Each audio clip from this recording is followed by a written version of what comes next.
Welcome to Valley Viewpoint. I'm Roger Johnson. My guest is Jim Grindley. He, as self-entitled, is an antique athlete. Jim, welcome to Valley Viewpoint. Oh, thank you. I have been intrigued with your designation, and it's on a card that you gave me, a business card, antique athlete. Now, antiques usually are known to be valuable. So I'm not sure about that. So I is thought the they word were just old. Okay, I was going to ask you, your designation of antique is mainly that you are old. You're an old athlete. I am. Can't deny it. You can't deny it. But I saw you the other day making sure that you were moving and you were on a bicycle.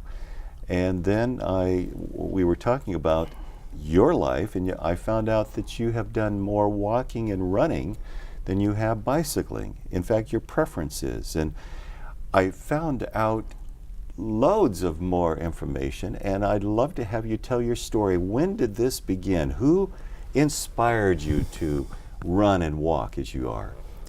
Well, in medical school, when I was in college, I worked full-time nights at the VA hospital and then went to school full-time. So I didn't have a social life and I didn't have an exercise life.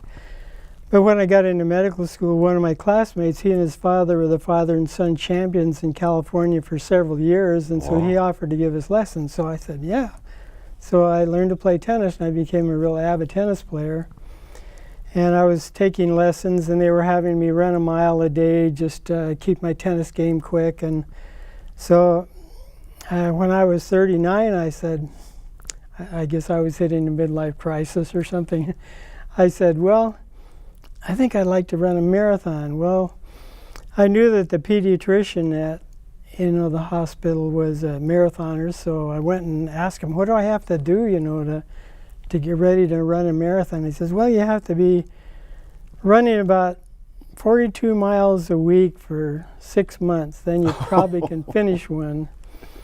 And I says, well, I'm running a mile a day now just to keep my tennis game quick. Well, he says, just start adding a little bit every day or two. And so I lived by a track, so I always did my running on the track, And I got up to 3 miles, and I went back to him and I says, I just don't think I can run any further than that. I'm just totally spent, when I get to 3 miles. And he says, how long does it take? I said, like maybe 17 to 18 minutes. He says, well, you got to slow down. You're sprinting. Oh. And so I slowed down, and pretty soon, within a couple of weeks, I was living in Farmington, New Mexico at the time, and so the track got way too boring, so I started running oil field roads, and so I ran my first marathon in Albuquerque. Were you still 39?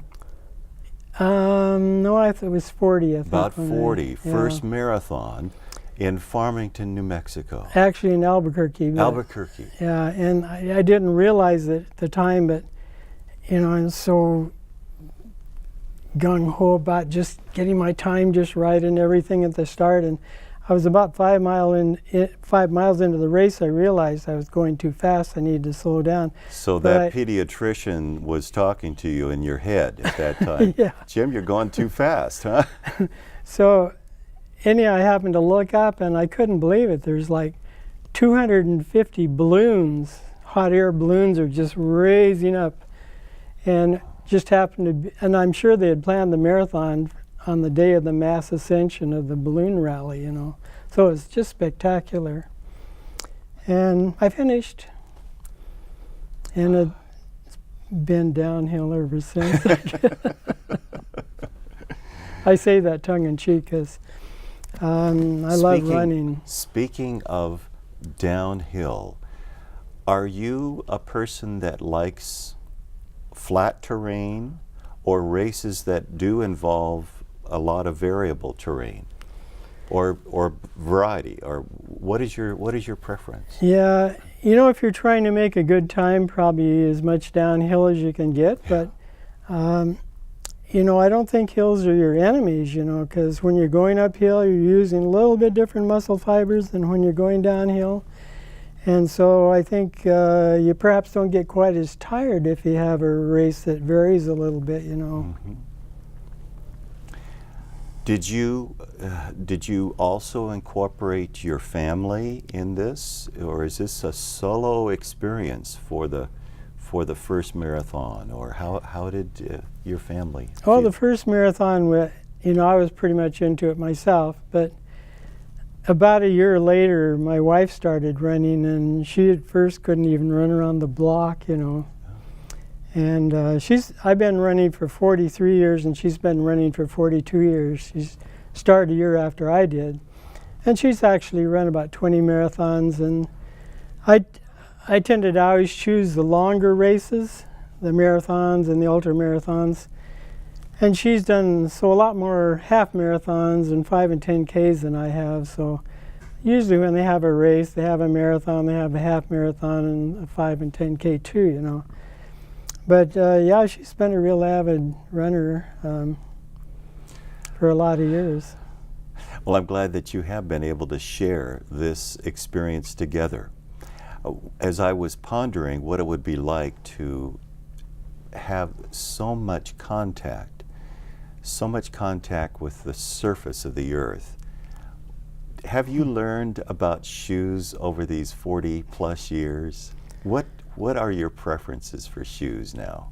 You know, when I first started running, I tried about everything, you know, and I finally settled in on Asics. And I probably ran in Asics for like 38 years. And then just a couple of years ago, I started running in Hokas. They're just have a real spongy sole, so they're just a lot more forgiving to your feet, because after you've run a few years, your feet sometimes tell you, I don't like this, you know.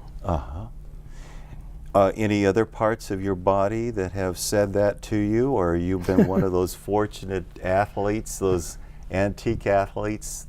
Do you have any regrets in any other parts of the body after running so many miles? And I'm going to ask you about how many miles do you believe that you have run, but how is your body seems to have been genetically built to do what you have done with it. Is that right? I've been fortunate, but I can't remember exactly. Maybe 15 years ago, my left knee started hurting a little bit, so I named that knee George, and then a couple of years later, my right knee started hurting me, and I named that one Herman, so I just take George and Herman on my runs with me. Well, as I'm getting older, I have so many aches and pains, I'm running out of names. You know? My back has been a problem.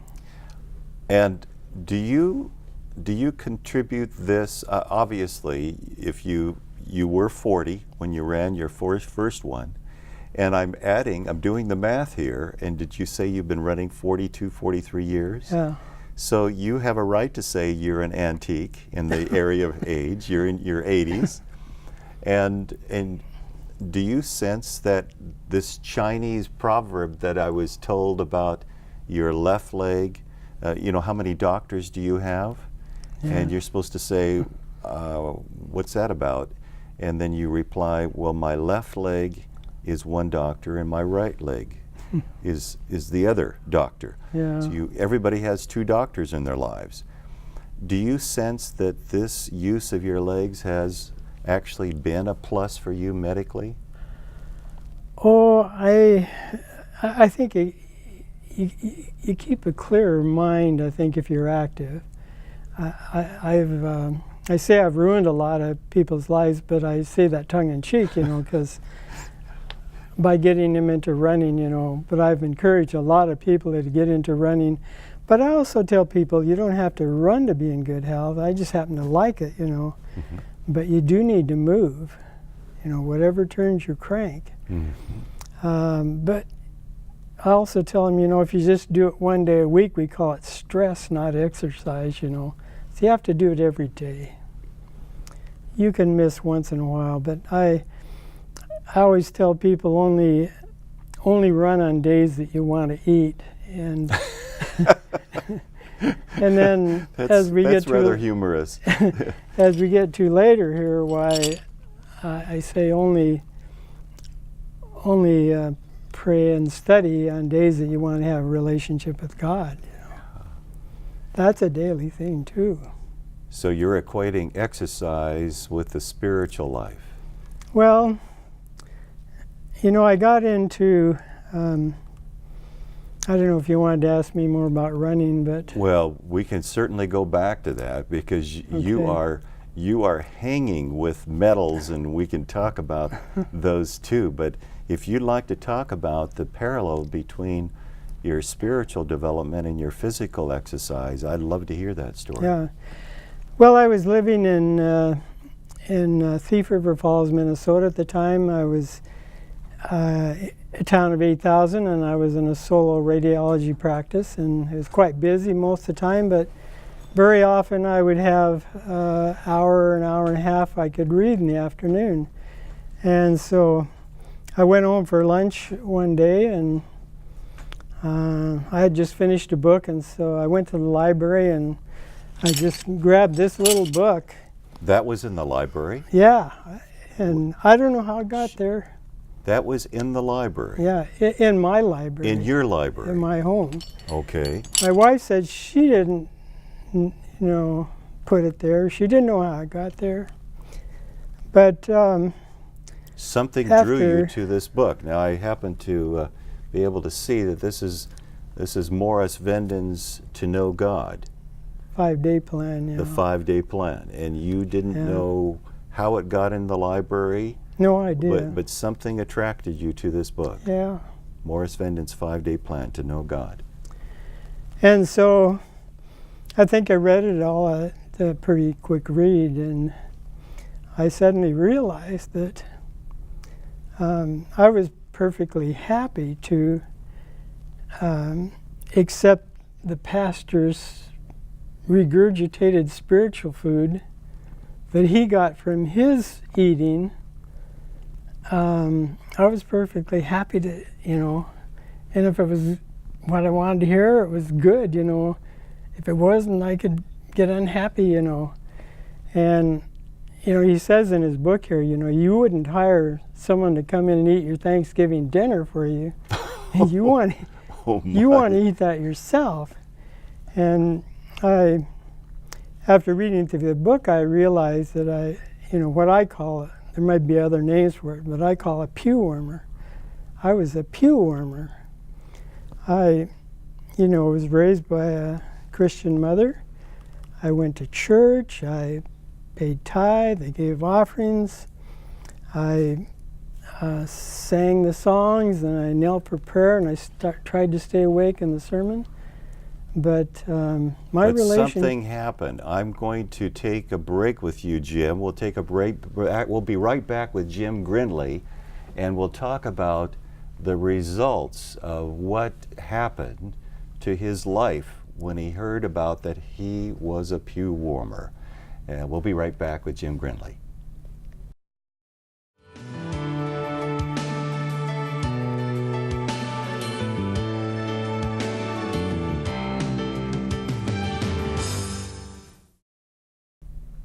I'm talking with Jim Grindley.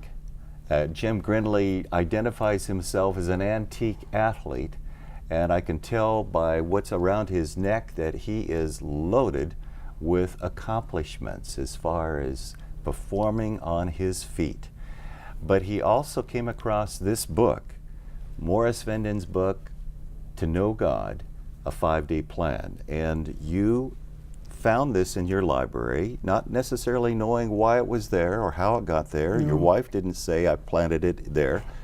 You read this, and you recognized that you were a pew warmer. That's what I call it. There might be other names, but my relationship, I realized, was just with the church. I didn't have a relationship with God. I prayed once in a while. I read the Bible occasionally, but I had no kind of a daily relationship with God, the kind you need if you want to have it. You know, if you want to make friends with people, you spend time with them. Yeah. And if you want to be a friend of God, you spend time with Him. And so on the back of my card, I have 1 Timothy 4:8, and this is from the today's English version. Physical exercise has some value, but spiritual exercise is valuable in every way because it promises life both for the present and for the future. And so it's kind of been my goal, realizing there's probably a lot of other pew warmers in our church. So I don't know how many of those I've given to a lot of different people, but to church members. And it's okay to have a relationship with the church, but your primary relationship needs to be with God, you know. And I could tell you a lot about what to do about physical exercise, but I'm still learning what it takes for spiritual exercise.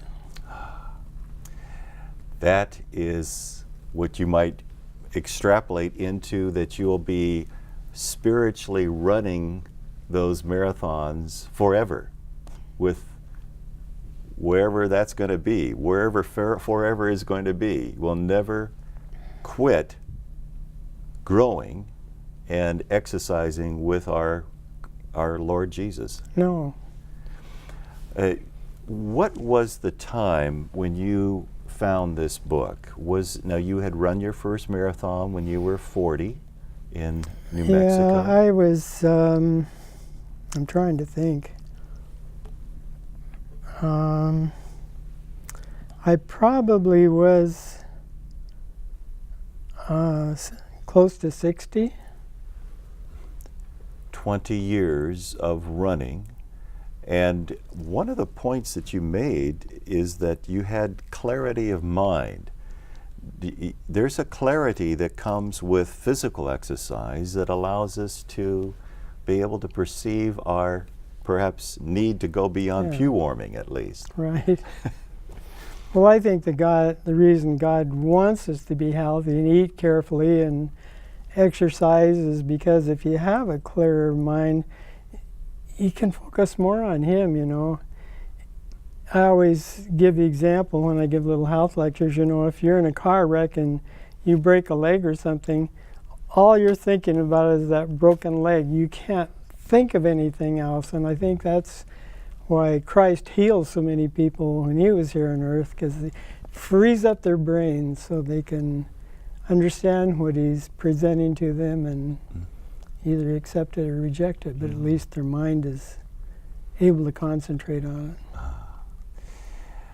You have traveled what I would say the running world, so to speak. I have on this table, thanks to you, all these tags that identify your running number, and you have basically given a diary of what this represented.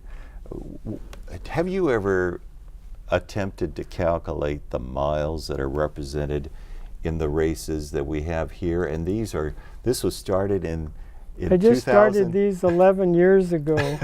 And you've been running over 40 years. So I probably have tons of them, you know, if I'd have kept them all. But yeah, I keep, on the back of them, I usually write the date of the race, and this was a 10K, and actually it was 6.7 miles. It was called a 10K. And it took me an hour and 21 minutes. That's a 12-minute pace, and I was first in my age group. And so, you know, I just write that on the back of them, and it's been kind of, I keep a log too.